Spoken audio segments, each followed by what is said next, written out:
Hey everybody, it's Tim at EngineFactory.com here.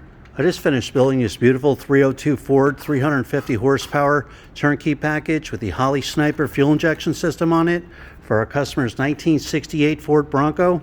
Go over some of the highlights on the engine build here.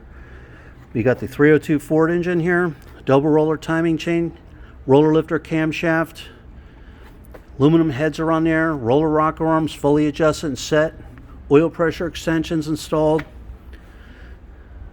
heavy-duty Russell fuel line, gas filter, proper oil pan for the 68 Bronco, rear sump pan. We have the braided low car dipstick and tube, Taylor ignition wires, made in USA, proper flywheel for the customer's application for the 68 Bronco, proper balance and tooth count.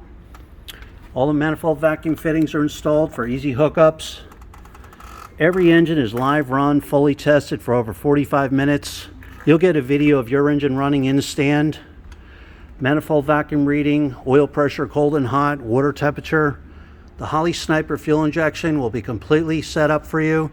The menu screen, plug and play, ready to go. We also have the brand new balancer and the proper water pump for the 68 Bronco, lower hose passenger side, and proper thermostat housing. So when you're ready to buy, give us a call, 1-800-326-6554, or send us an email at info@enginefactory.com. Thanks for watching.